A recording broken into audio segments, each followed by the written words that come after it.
오늘 수요 예배 나오신 여러분들 주님의 이름으로 환영하고 축복합니다. 계속해서 우리가 에베소서 말씀을 보고 있습니다. 오늘은 하나 되게 하신 은혜라는 제목을 가지고 말씀 전하도록 하겠습니다. 최근 청년부에 교회 생활을 제대로 해보지 않거나 또 아예 처음 교회에 온 청년들이 새신자로 왔습니다. 담당 목사로서 이제 면담을 하면서 이런저런 이야기를 나눴었는데요. 대화가 오고 가다가 이제 제가 어떻게 해서 교회에 오게 되었냐고 물었어요. 그때 한 청년이 이런 대답을 해서 저에게 신선한 충격을 주었습니다. 어떤 대답이었냐면요. 교회라는 곳이 참 신기해 보였다는 거예요. 뭔가 다른 동호회나 팬클럽 같이 뭔가 공통된 관심사나 뚜렷한 목표가 없어 보이는데 어떻게 저렇게 늘 함께 하는 것인지 궁금했다고 합니다. 그리고 교회에 나가는 사람들을 보니까 서로 같이 지내는 모습이 굉장히 좋아 보였다는 거예요. 그래서 거기 가면 나도 좋지 않을까? 그런 막연한 그런 기대감을 가지고 교회에 왔다고 합니다. 저는 이때 처음으로 교회에 대한 다른 관점을 갖게 되었습니다. 교회라는 공동체가 교회 밖에서 봤을 때는 신기해 보일 수도 있구나. 이런 관점이었어요. 저는 모태신앙입니다. 저에게는 이 교회는 너무 당연한 공동체예요. 교회에서 나서 자랐기 때문에 사실은 제 인생에서 교회가 없다는 것, 교회 공동체가 없다는 것은 한 번도 상상해 본 적이 없습니다. 그만큼 당연한 공동체이죠. 그런데 세상 사람들에게는 당연하지 않을 수 있다는 거예요. 이 공동체가 당연하지 않은 그런 공동체일 수 있다는 것을 깨닫게 된 거예요. 그러면서 한편으로는 이런 생각을 하게 되었어요. 그동안 내가 교회라는 공동체를 너무 당연하게 생각하고 있지는 않았는가? 이 말은 무엇이냐면 내가 너무 당연하게 생각해서 이 공동체의 소중함을 내가 잊고 살지는 않았는가 하는 스스로에 대한 고민과 생각을 했던 그런 시간이 있었습니다. 우리는 너무 당연함과 익숙함에 의하여서 참 많은 은혜들을 잃어버리곤 합니다. 놓치고 살아가죠.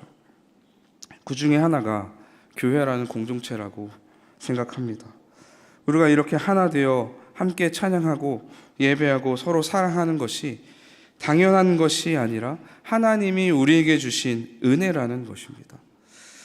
이 은혜의 관점으로 제가 지금 이 자리에 계시는 여러분들 이렇게 보잖아요. 이 강단의 자리에서 지금 이곳에서 함께 예배하는 여러분의 모습을 보잖아요. 참 너무 놀랍고 신기한 것 같아요. 어쩜 이렇게 서로 다른 모습과 다른 직업과 다른 삶의 모습 속에서 살아가는 우리 모두가 이 한 자리에 모여서 함께 예배하고 있다는 것이 사실 정말 기적과도 같아 보입니다. 우리 앞뒤 좌우에 계신 분들과 이렇게 한번 인사해 볼까요? 함께함이 은혜입니다. 함께함이 은혜입니다. 여러분 이 말에 동의하십니까? 우리가 함께 하고 있는 이 시간이 하나님 우리에게 주신 은혜입니다. 놀라운 기적입니다. D.A. 카슨이라는 목사님이 계십니다. 그 목사님께서 이제 교회에 대해서 이렇게 정의를 내리셨어요. 교회는 자연스러운 원수들의 구성된다. 우리를 하나로 묶은 것은 공통된 교육, 환경, 인종, 소득, 국적, 직업 혹은 또 다른 종류의 어떤 것이 아니다. 그리스도인들은 모두 예수 그리스도에 의해 구원받았기 때문에 하나가 된다. 그들은 예수님으로 인하여 서로 사랑하는 자연스러운 원수들의 모임이다. 그럼 교회가 자연스러운 원수들의 모임이래요. 여러분 이 말에 동의하십니까? 여러분 자연스러움과 이 원수라는 어떻게 보면 절대 어울릴 것 같지 않은 이 단어가 함께 공존하는 공동체가 바로 교회라는 공동체라고 이 목사님은 설명하고 있습니다. 그리고 이 정말 어울리지 않은 이 단어가 함께 공존을 가능하게 하시는 분이 누구라는 겁니까? 바로 하나님이시라는 거예요. 여러분 우리 모두는 본래 원수 사이였습니다. 우리가 서로 원수 되어진 일에 대해서 그 기원을 찾아보면 선악과 사건 이후로 거슬러 올라가 봐야 하는데요. 우리 창세기 3장 9절에서 12절 말씀 우리 같이 함께 읽어보겠습니다. 함께 읽겠습니다. 시작. 여호와 하나님이 아담을 부르시며 그에게 이르시되 내가 어디에 있느냐 이르되 내가 동산에서 하나님의 소리를 듣고 내가 벗었으므로 두려워하여 숨었나이다. 이르시되 누가 너희 벗었음을 내게 알렸느냐 내가 내게 먹지 말라 명한 그 나무 열매를 내가 먹었느냐. 아담이 이르되 하나님이 주셔서 나와 함께 있게 하신 여자 그가 그 나무 열매를 내게 주므로 내게 먹었나이다. 아담과 하와가 선악과를 먹은 이후에 하나님께서 찾아오셔서 자초지종을 물으시죠. 도대체 어찌 된 일이냐. 그런데 아담이 대답하는 것을 보니까요, 뭔가 누군가에게 그 죄에 대한 책임을 돌리고 있는 것을 발견할 수 있어요. 12절 말씀을 보면 하나님이 주셔서 라는 말에 우리는 주목해 볼 필요가 있습니다. 여러분, 이 말은 무슨 의미입니까? 하나님이 괜히 저에게 이 여자를 주셔서 제가 죄를 지었습니다. 하나님이 저에게 이 여자를 주지 않으셨으면 저는 죄를 짓지 않을 수도 있었어요. 지금 하나님 탓을 하고 있는 거예요. 또한 12절에 보면 여자가 나무 열매를 내게 주므로 내가 먹었나이다 말합니다. 나는 안 먹으려고 했는데 억지로 이 여자가 나를 먹게 했습니다. 그래서 어쩔 수 없이 제가 먹었어요. 여자 때문에 저는 죄를 지은 것입니다. 여러분, 어떻습니까? 아담의 이 대답 속에서 우리는 관계가 깨어져 있음을 우리는 발견할 수 있습니다. 어떤 관계가 깨어졌습니까? 첫 번째는 하나님과의 관계가 깨어졌죠. 여러분, 하나님과 아담의 관계는 사랑의 관계입니다. 그런데 하나님을 사랑해야 하는 그 아담이 하나님을 원망해요. 하나님, 당신 때문이에요. 하나님, 당신 때문에 제가 죄를 지었습니다. 두 번째는 아내와의 관계가 깨졌죠. 여러분, 사람과의 그 관계가 깨지게 되는 것입니다. 그럼 가장 가까워해야 할 그 관계가 뭡니까? 부부예요. 부부 사이예요. 그런데 서로 탓을 하며 책임을 돌리고 있습니다. 부부 사이인데 원수 사이가 되어진 겁니다. 그럼 이처럼 죄는 관계를 단절시킵니다. 하나님과의 관계, 사람과의 관계, 자연과의 관계. 즉, 죄의 결과로서 우리는 하나님뿐만 아니라 모든 피조물과 원수로 살아가야 하는 그런 비참한 삶을 살아가게 되었다라는 것입니다. 여러분, 깨어진 이런 인간관계는요, 결국 비참한 결과를 맞이하게 돼요. 우리 창세기 4장 8절 말씀입니다. 가인이 그의 아우 아벨에게 말하고 그들이 들에 있을 때에 가인이 그의 아우 아벨을 쳐 죽이니라. 여러분, 아담과 하와의 자식들 사이에서 살인이 일어납니다. 피를 나눈 형제 사이잖아요. 그 형제 사이인데도 원수가 된 거예요. 그래서 결국 서로 죽고 죽이는 관계가 되어진 것입니다. 그럼 이것뿐만이 아니에요. 가인의 후손에게도 이런 비극이 계속되어집니다. 창세기 4장 23절 말씀, 라멕이 아내들에게 이르되 아다와 실라여 내 목소리를 들으라. 라멕의 아내들이여 내 말을 들으라. 나의 상처로 말미암아 내가 사람을 죽였고 나의 상함으로 말미암아 소년을 죽였도다. 그럼 여기서 라멕이 죽였다라고 말하는 이 소년은 아들을 의미합니다. 자신과 아무런 관계없는 여린 소년을 죽인 것이 아니라 지금 라멕은 자신의 아들을 죽였다라고 말하고 있는 거예요. 아버지가 아들을 죽이는 아주 비극을 지금 기록하고 있는 것입니다. 그럼 이런 비극이 인류의 역사 속에서 계속해서 일어나죠.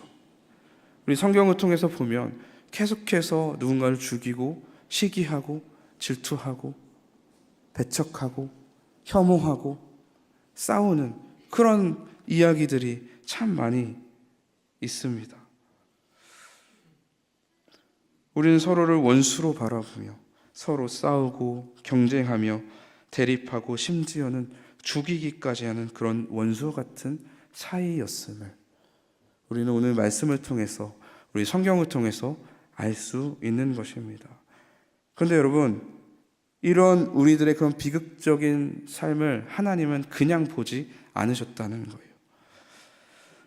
서로를 원수로 바라보며 서로를 향한 혐오와 차별이 난무하는 그런 비극적인 인생에서 우리를 구원해 내시기로 결정하십니다. 어떻게 구원해 내십니까? 에베소서 2장 13절에서 16절 말씀입니다. 우리 함께 읽겠습니다. 시작. 이제는 전에 멀리 있던 너희가 그리스도 예수 안에서 그리스도의 피로 가까워졌느니라.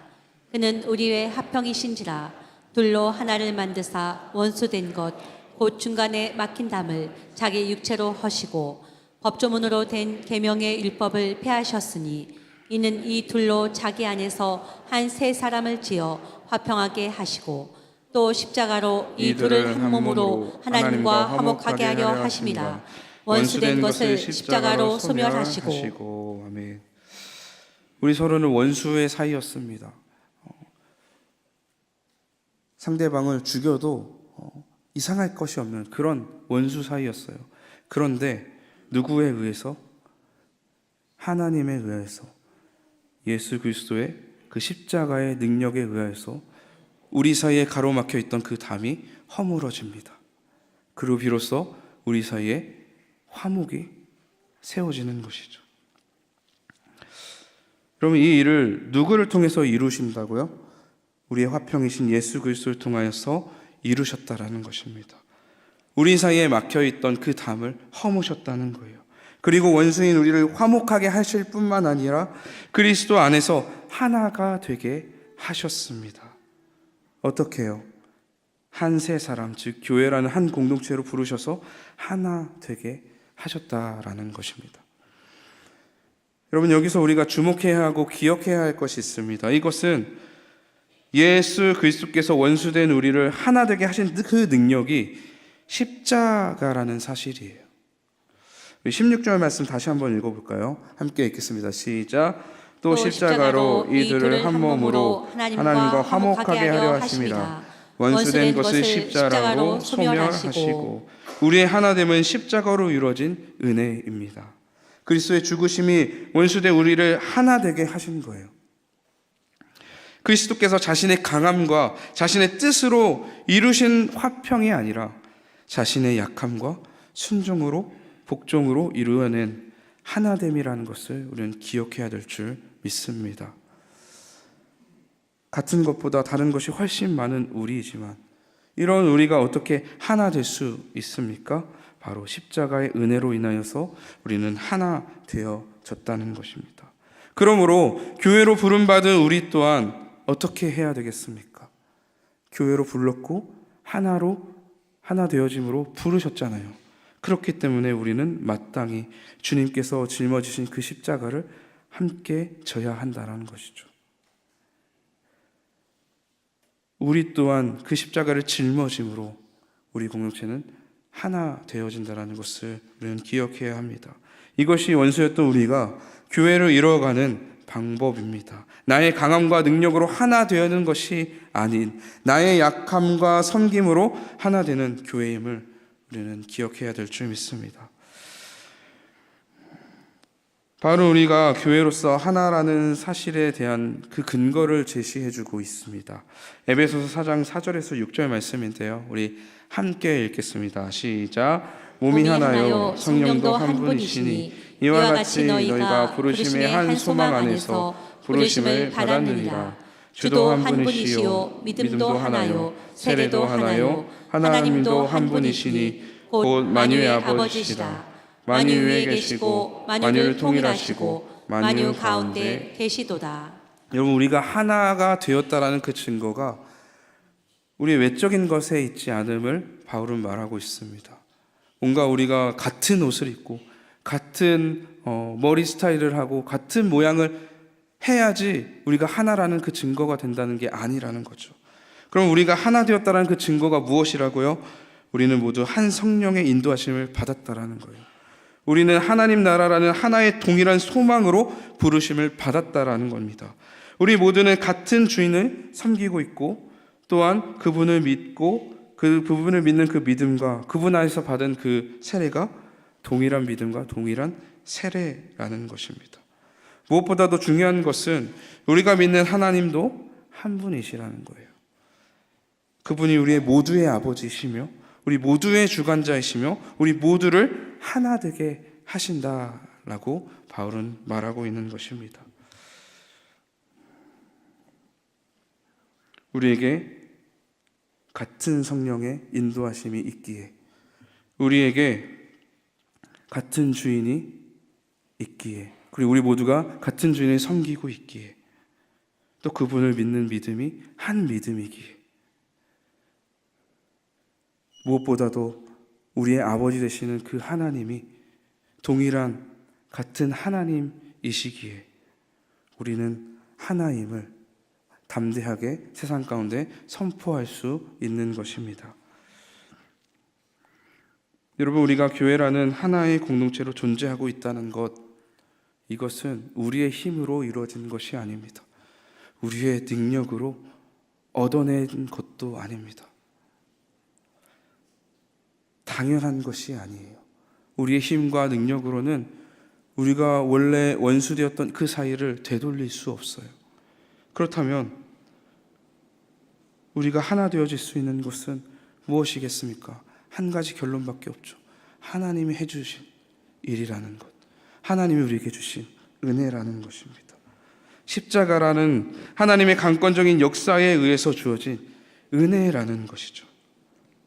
하나님께서 예수 그리스도의 십자가의 죽음을 통해서 우리 사이에 막힌 담을 허무시고 원수됨을 소멸하셨기 때문에 우리는 하나가 되었음을 믿으시기 바랍니다.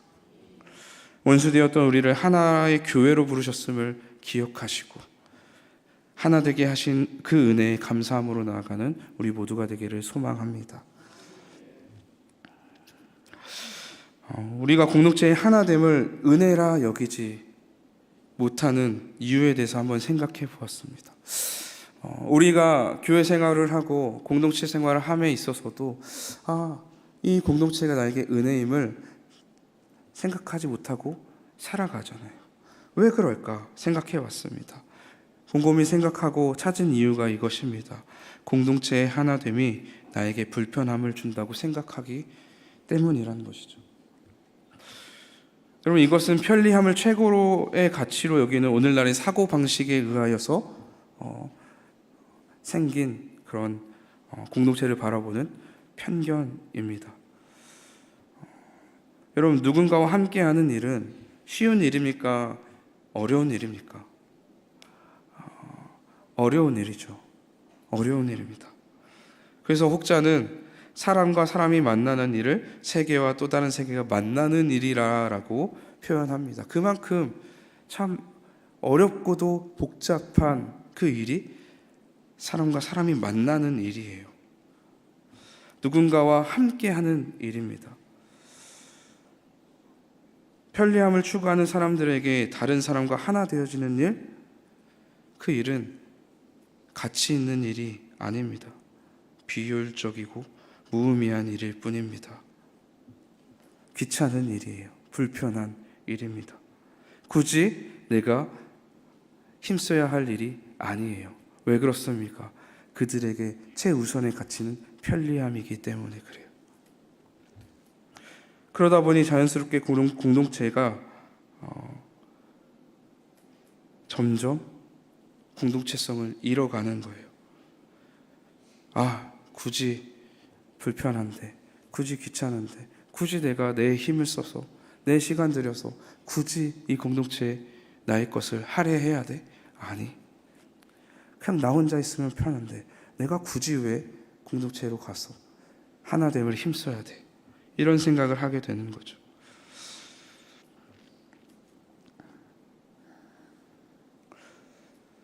여러분, 저는 이런 것들이 너무 안타까운 것 같아요. 하나님께서는 우리의 하나됨을 은혜로 주셨는데 그 은혜를 은혜로 여기지 않게 되어지는 그 현실이 참 너무나도 안타깝습니다. 은혜를 은혜로 누리기보다는 고통과 괴로움의 시간으로 보내고 있다는 거예요. 그러한 모습들을 저는 너무 많이 봅니다. 우리 청년들에게도, 우리 성도님들에게도. 여러분, 중요한 것은 공동체가 나에게 편리함을 가져다 준다는 그 환상에서 벗어나셔야 돼요. 그럼 저는 그 환상에서 벗어났습니다. 제가 계속해서 이 강단에서 뭔가 결혼 생활을 말하는 게 참 부담이 되긴 하겠지만 제 인생에서 가장 큰 사건이고 많은 은혜를 준 일이기 때문에 참 말하지 않을 수가 없을 것 같아요. 저는 결혼을 통해서 이 생각이 깨졌어요. 저는 결혼 전까지만 해도 인간관계를 맺고 공동체 생활을 하는 일은 저에게는 너무 쉬운 일이었습니다. 너무 쉬운 일이었어요. 자신도 있었습니다. 어떤 공동체를 가도 저는 적응할 수 있다고 자신 있었어요. 그런데 결혼을 하니까 어려운 거예요. 어려운 거예요. 아시는 분은 아시겠지만 저와 제 아내는 너무 다릅니다. 너무 상극이에요. 성격적으로 안 맞아요. 그러다 보니까 너무 어려워요. 같이 함께 하는 일이, 함께 살아가는 일이 너무나도 어려웠습니다. 그래서 그때 이 생각에서 아니 이게 무슨 일이지? 나는 분명히 누군가와 함께 하는 일에 자신이 있었는데 왜 내가 이렇게 안 되는 거지? 왜 이렇게 어려운 거지? 그런 고민을 계속해서 해오다가 깨달은 것이 있어요.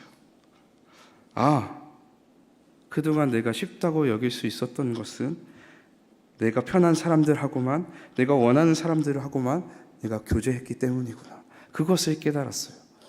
내가 그동안 공동체 안에서 편할 수 있었던 것, 내가 그동안 공동체 안에서 어떠한 어려움 없이 잘 지낼 수 있었던 것은 내가 편한 사람들하고만 같이 잘 지냈고 내가 원하는 사람하고만 교제하였기 때문이라는 것이죠. 그런데 결혼이란 거 돌이킬 수 없잖아요. 안 맞는다고 어떻게 나눠요? 그렇죠? 어떻게 해서 안 맞으면 어떻게 해서든 맞춰 살아야 하고 불편하면 그 불편을 감수하면서 살아가야 하는 것이 결혼 생활이잖아요. 그러면서 서로 조정해 가는 거잖아요. 여러분, 결혼 생활뿐만 아니라 교회 공동체도 마찬가지인 것 같아요. 여러분, 처음 교회에 왔을 때 처음에는 너무 좋아 보입니다. 정말 이거 너무 좋은 것 같아. 너무 좋은 사람들만 있는 것 같아. 근데 막상 그 공동체에 깊숙이 들어가 보면 많은 사람들을 겪다 보니 나랑 생각이 다른 사람들도 만나게 되고 나랑 성향이 맞지 않는 사람들도 만나게 되죠. 그때 찾아오는 당혹감과 난감함. 나랑 맞는 교회라고 생각했는데 내가 생각한 걸 잘못했나? 분명히 나랑 딱 맞는 교회라고 생각해서 이곳에 왔는데 나보다 안 맞는 사람이 더 많은 것 같지? 여러분, 이런 경험 해보시지 않으셨습니까? 살아온 방식도 다르고 생각과 문화도 다른 우리 모두가 만나서 교회라는 새로운 세계를 만들어야 하는 일입니다. 그러니 얼마나 어렵겠어요? 얼마나 어려움이 많겠습니까? 얼마나 시행착오도 많겠습니까? 이런 일이 과연 쉽게 이루어질 수 있는 일일까요? 아니요, 저는 그럴 수 없다라고 생각합니다. 충돌이 일어나기도 합니다. 때로는 양보해야 할 때도 있습니다. 때로는 손해봐야 할 때도 생깁니다. 그렇게 조금씩 서로 양보해가면서 조금씩 맞춰가면서 하나가 지어져 가는 것이 결혼 생활이고 교회 생활 아닙니까? 공동체 생활 아닌가요? 여러분, 하나가 되어지는 일은 결코 쉬운 일이 아닙니다. 편리한 일도 아니에요. 편안한 것도 아닙니다. 그래서 제가 여러분 가만히 생각해 보니까요, 공동체 안에서 언제 충돌이 생기는가? 내가 더 편하고자 할 때 그 충돌이 생기더라고요. 내가 더 편하려고 내 방식을 고집하거나 내 마음대로 행동할 때, 그래서 어느 한쪽이 양보하지 않고 서로가 서로의 편리함을 주장하다 보면 결국 충돌이 생기고 분열이 일어나더라고요. 그렇게 하나가 되지 못하는 것을 저는 너무나도 많이 봤습니다. 결국 나 하나 편하자고 공동체의 분열을 일으키고 있다라는 거죠. 여러분, 결국 우리가 하나 되어져 되는 그 비결은요, 나에게 있지 않음을 우리는 아셔야 합니다. 여러분, 우리가 하나 될 수 있는 그 비결이 나에게 있지 않다는 거예요. 우리 모두가 하나 될 수 있는 유일한 길은 오직 예수 그리스도 한 길뿐입니다. 내 생각을 말하고 내 뜻을 주장하는 것이 아니라 예수 그리스도 안에서 그분의 뜻을 말하고 그리스도께서 행하신 것처럼 행동할 때 우리 안에 진정한 평화가 임하게 된다라는 거예요. 저는 그것을 너무나도 많이 경험했습니다. 물론 결혼 생활을 통해서요. 조금이라도 안 맞을 때, 그래서 뭔가 충돌이 생기려고 할 때 저는 다짐합니다. 그래, 예수님처럼 죽어지고 십자가를 져야지. 물론 제가 항상 옳은 건 아니에요. 아마 제 아내도 더 많이, 저보다 훨씬 더 많이 참고 인내하고 견디고 있을 것입니다. 그렇게 우리가 서로가 그리스도 안에서 살아내려고 하다 보니까요, 우리 안에 화목이 생기더라고요. 평화가 생기더라고요. 여러분, 우리는 그리스도를 떠나서는 결코 하나가 될 수 없습니다. 주님과 함께 동행하는 것 이외에 우리가 하나 될 수 있는 방법은 결단코 이 세상에 존재하지 않습니다.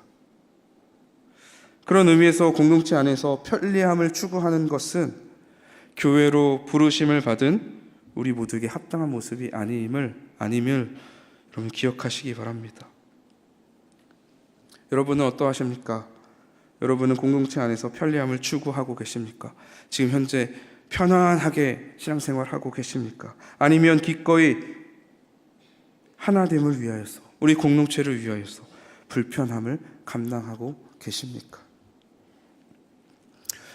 제가 청년들에게 자주 말하는 그런 말이 있습니다. 뭐냐면, 지금 공동체 안에서 당신이 편안함을 누리고 있다면 그것은 당신을 위해서 누군가가 당신의 편안함을 위해서 더 많은 불편함을 기꺼이 감수하고 있기 때문이라. 여러분, 공동체가 유지되려면 반드시 서로 간의 이해와 존중, 그리고 수고와 헌신이 필요해요. 그런데 어느 한쪽이 이러한 불편함을 감당하지 않음에도 불구하고 우리 공동체가 유지되고 있다라는 것, 그것은 다른 누군가가 그 사람이 감당해야 할 그 불편함을 더 많이 감당하고 있기 때문이라는 거예요. 혹시 여러분 가운데 교회 생활을 하는 데 있어서 평안함을 느끼고 편리함을 느끼고 계신다면 나와 함께하고 있는 그 지체들에게 감사를 표현해 보시기 바랍니다. 그들의 수고 덕분에 우리는 평안한 것입니다. 그들의 헌신과 노력에 의하여서, 그들의 사랑을 통하여서 우리는 편안함을 누리고 있는 것입니다. 여러분, 하나님께서 우리를 교회로 부르시고 하나 되게 하신 것은 우리에게 편안함을 주고자, 편리함을 얻게 하고자 부르신 것이 아닙니다. 은혜를 주기 위함이에요. 여러분, 은혜는 편리함이 아닙니다. 은혜는 편안한 게 아니에요. 여러분, 그 은혜가 무엇입니까? 부르심에 합당하게 살아가는 삶, 이것이 바로 은혜인 줄 믿습니다. 예수 그리스도를 닮아가는 삶, 이것이 바로 우리에게 은혜 아니겠습니까? 죄인 되었던 우리가 그리스도를 닮은 삶을 살아간대요. 그럼 이것보다 더 큰 은혜가 어디 있겠습니까? 그래서 예수님은 제자들에게 이렇게 말씀하십니다. 마가복음 9장 34절에서 35절 말씀입니다. 함께 읽겠습니다. 시작. 그들이 잠잠하니 이는 길에서 서로 누가 크냐 하고 쟁론하였습니다. 예수께서 앉으사 12 제자를 불러서 이르시되 누구든지 첫째가 되고자 하면 무사람의 끝이 되며 무사람을 섬기는 자가 되어야 하리라 하시고. 아멘. 하나님의 부르심을 받은 자는 섬기는 자가 되어야 하는 줄 믿습니다. 여러분 동의하십니까? 여러분, 우리는 모두는 부르심을 받았기에 섬기는 자가 되어야 합니다. 그 부르심에 합당한 모습이 바로 섬기는 모습이기 때문에 그렇습니다. 하나님, 우리가 아직 원수 되었을 때 우리를 하나로 그리스도의 몸된 교회로 부르셨습니다. 그리고 교회라는 공동체를 통해서 우리를 부르심에 합당한 자로 만들어 가신다는 거예요. 어떻게요? 섬기는 자로. 그리스도와 같이 섬기는 자로 만들어 가신다는 것입니다. 섬김을 받음으로가 아니라 섬김으로, 편안함으로가 아니라 희생으로 은혜에 합당한 자로 살아가는 우리 모두가 되기를 간절히 소망합니다. 여러분, 교회의 하나됨은 부르심에 합당한 열매에 의해서 유지됩니다. 이 말은 무엇이냐면 교회의 그 하나됨은 저절로 유지되는 것이 아니라는 말이에요.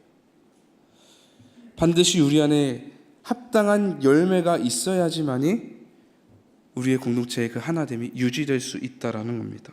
오늘 본문에서 바울은 부르심에 합당한 열매가 무엇인지를 우리에게 가르치고 있습니다. 우리 2절 말씀 함께 읽겠습니다.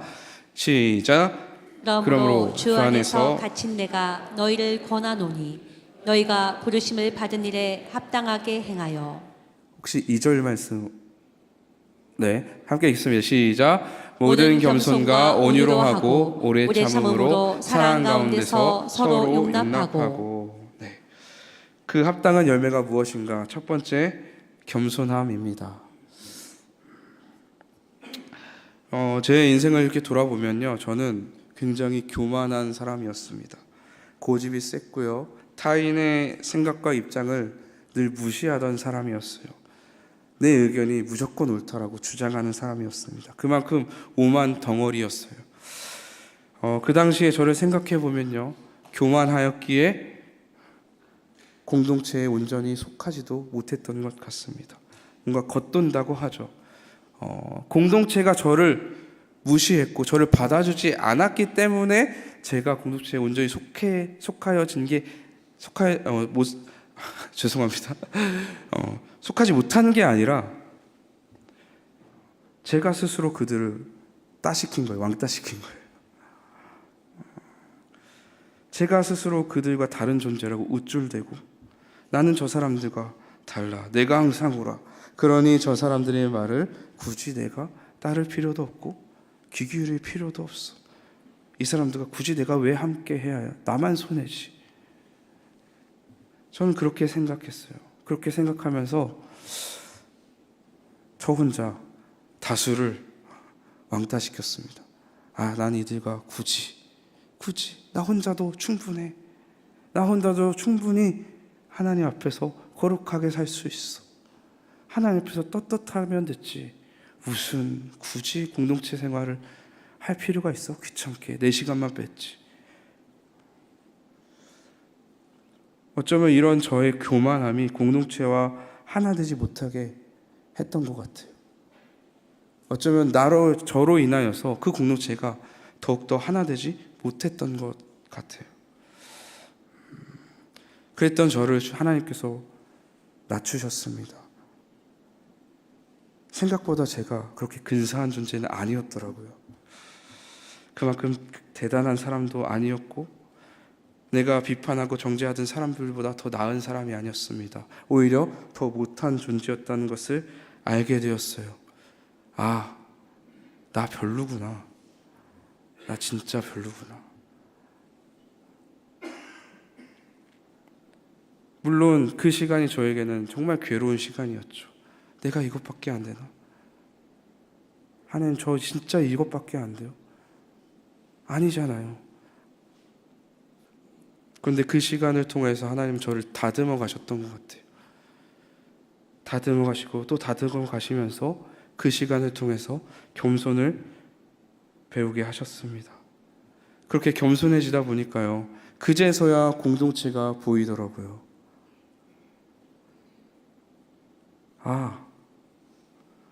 나에게 공동체가 필요하구나.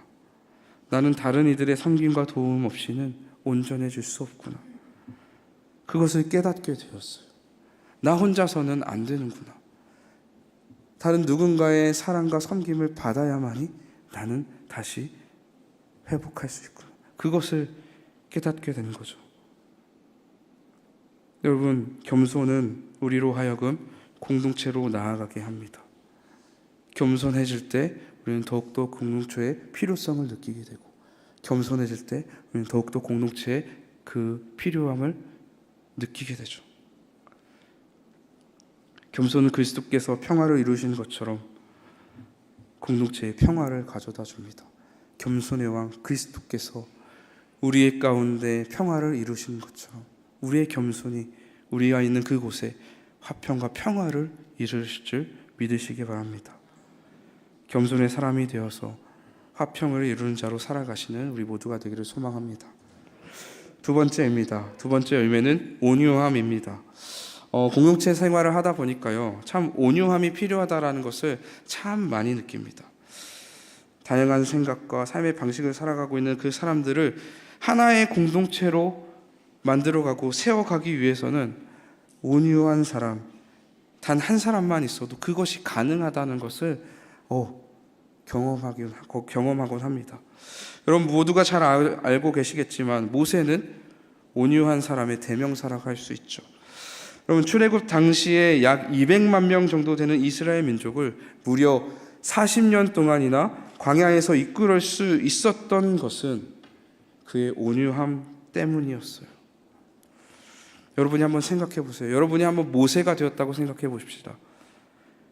매일같이 앞에 찾아와서 백성들이 원망하고 불평합니다.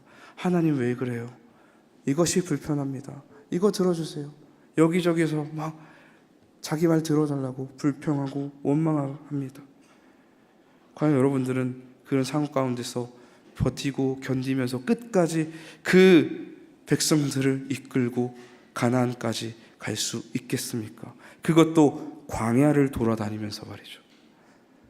저는 생각해 봤습니다. 내가 과연 모세라면 절대 못하겠어요. 절대 못하겠어요. 여기 청년이 있는데 저희 청년부에서 제가 사역을 하면서도 불평과 그런 원망의 그런 소리를 들으면 저는 스트레스를 팍 받습니다.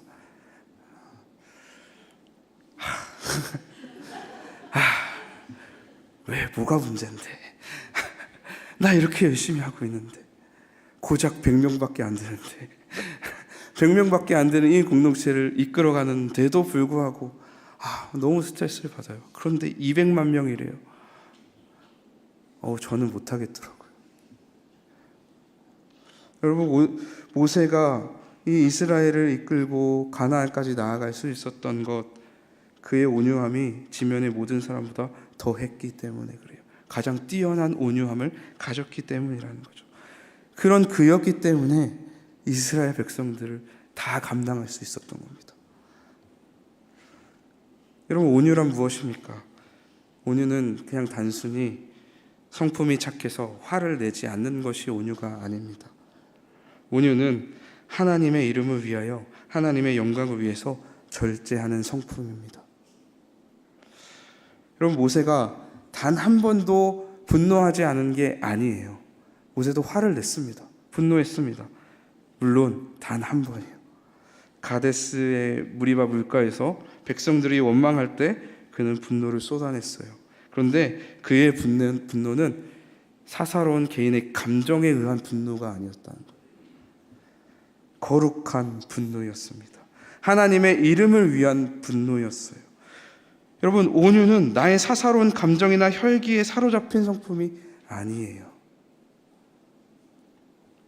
하나님께 복종되어진 성품임을 기억하시기 바랍니다.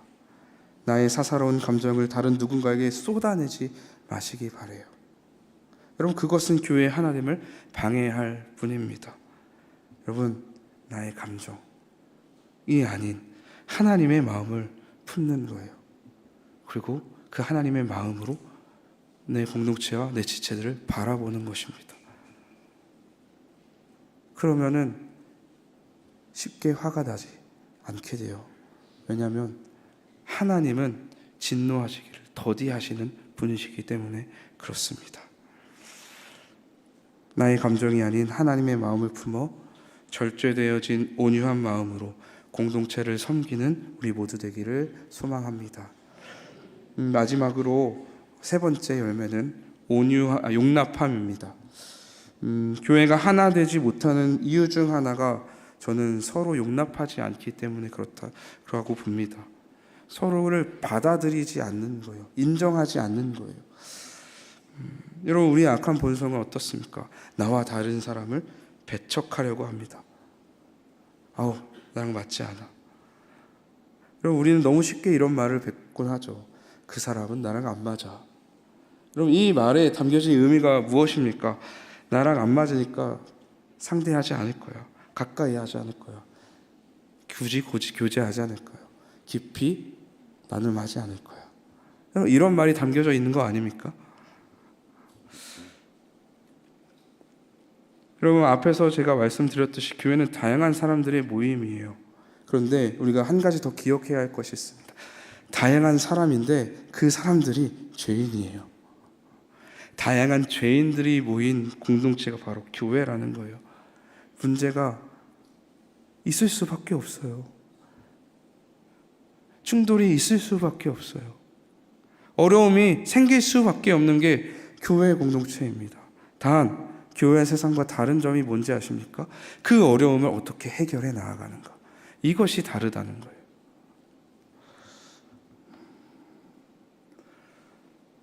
여러분, 이처럼 정말 우리가 다양한 죄인들로 모인 공동체가 교회이기 때문에 교회가 하나 되어지는 것은 참 쉬운 일이 아니고 어쩌면 정말 불가능하게 보일 정도로 참 어려운 일이라고 생각됩니다. 그렇기 때문에 바울은 우리에게 용납하는 그 열매가 있어야 된다고 말하고 있는 거예요. 그런데 본문에 보니까 바울은 타인을 용납하는 것을 무엇을 통해 행하라고 말하고 있습니까? 오래 참음으로 사랑 가운데서 용납하래요. 그냥 받아들이는 게 아니라 오래 참음으로 사랑 가운데서 받아들이래요. 용납하래요. 여러분, 우리가 그리스도인으로서 다른 누군가를 사랑해야 되고 용납하고 인정해야 된다는 것을 너무 잘 알고 있죠. 그래서 어느 정도까지는 그래 받아주고 인정해 줍니다. 근데 우리가 잘 못하는 게 뭐냐면 계속해서 우리는 그 용납의 정도를 내가 스스로 정한다라는 거예요. 한 달 정도만 받아줘야지. 그 기간과 정도를 내가 결정하는 거예요. 그래, 처음 왔으니까 그래, 한 달 정도는 내가 그냥 받아줄게. 내가 처음 왔으니까 이 정도까지는 내가 받아줄게. 그러나 내가 그은 선을 넘으면 나도 못 참아. 우리는 이런 마음을 가지고 섬기고 있지는 않습니까? 누군가를 대하고 있지는 않으세요? 여러분, 바울이 여기서 우리에게 말하는 그 용납, 그리고 오래 참음과 그리고 그 용납의 수준은 어느 정도의 수준일까요? 바로 그리스도의 수준이라는 것을 우리를 기억해야 돼요. 주님께서 우리를 어떻게 사랑하셨는지, 그리스도께서 우리를 어떻게 용납해 주셨는지 우리는 돌아보아야 합니다. 어떻게 우리를 받아주셨을까요? 제가 읽어드리겠습니다. 예수께서 세상에 있는 자기 사람들을 사랑하시되 끝까지 사랑하시느니라. 사랑은 허다한 죄를 덮느니라. 여러분, 이것이 바로 예수님께서 우리를 용납해 주신 방법입니다. 수준입니다. 여러분, 우리는 주님이 우리를 끝까지 사랑하셨고 우리의 모든 죄를 덮어주신 것처럼 우리 또한 다른 누군가를 끝까지 용납하고 모든 죄를 용납할 줄 알아야 됩니다. 그렇게 우리가 용납하게 되어질 때 우리의 공동체가 하나 되어지는 거예요. 죄인으로 모인 이 공동체가 진정한 평화를 이루게 되는 거예요. 너나 할 것 없이 서로 정죄하고 비판하고 판단하는 것이 아니라 그래, 그럴 수 있지. 그래, 아직 잘 몰라서 그렇겠지. 그래, 아직은 잘 몰라서 그래. 조금만 더 기다려볼까. 끊임없이 끝까지 기다려주고 모든 것들을 다 용납해주는 그 사랑, 그리스도의 십자가의 사랑만이 우리를 하나 되어지게 한다는 것을 기억하시기 바랍니다. 주님의 사랑을 행하는 우리 모두가 되기를 간절히 소망합니다. 말씀을 마무리하고자 합니다. 하나님은 우리를 교회로 부르셨습니다. 하나 되게 하셨습니다. 이것은 서로 원수였던 우리 모두에게 무엇이라고요? 은혜라고요. 따라서 우리는 부르심에 합당하게 행하여 하나님이 하나 되게 하신 것을 지켜야 합니다. 교회의 하나됨은요, 저절로 유지되는 것이 아닙니다. 가만 놔둔다고 해서 그 하나됨이 그대로 유지되는 것이 아니에요. 그래서 바울은 분명하게 우리에게 오늘 말하고 있습니다. 3절 말씀입니다. 평안에 매는 줄로 성령이 하나 되게 하신 것을 힘써 지키라. 그냥 지키라 말하지 않아요. 힘써 지키라고 말합니다. 그럼 우리가 하나됨을 지키기 위해서 힘쓰지 않으면요, 우리의 교회, 우리의 하나됨은요, 언제든지 무너질 수 있다는 것을 우리는 기억해야 돼요. 왜 그렇습니까? 우리의 대적 마귀가 교회를 무너뜨리기 위해 호시탐탐 그 기회를 엿보고 있기 때문에 그렇습니다. 여러분을 지켜보고 있기 때문에 그래요. 그리고 우리 모두가 그 사탄의 계략에 이용당할 수 있어요. 겸손하지 못함으로, 온유하지 못함으로, 용납하지 못함으로 나로 인하여서 우리 공동체의 하나됨이, 교회의 하나됨이 무너질 수 있다라는 그 경각심을 가지시기 바랍니다. 저는 우리 모두가 마귀의 계략에 빠져 분열의 도구로 쓰임받지 않으시기를 간절히 소망해요. 하나님께서 우리에게 허락하신 교회의 하나됨을 무너뜨리지 않으시길 바랍니다.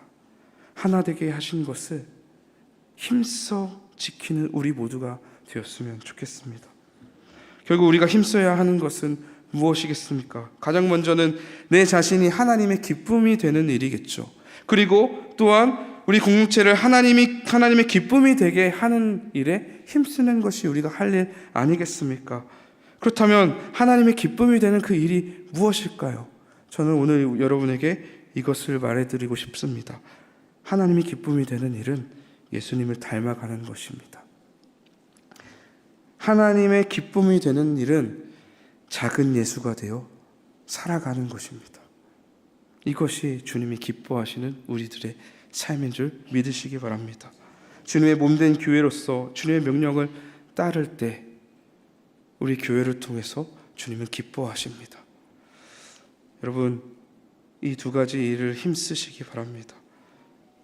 나로 인하여서 공동체가 더욱더 하나 되어질 수 있다는 그 믿음 가지고 여러분의 삶의 자리에서, 공동체의 그 섬김의 자리에서 작은 예수가 되어 예수로서 살아가는 우리 모두가 되기를 간절히 소망합니다.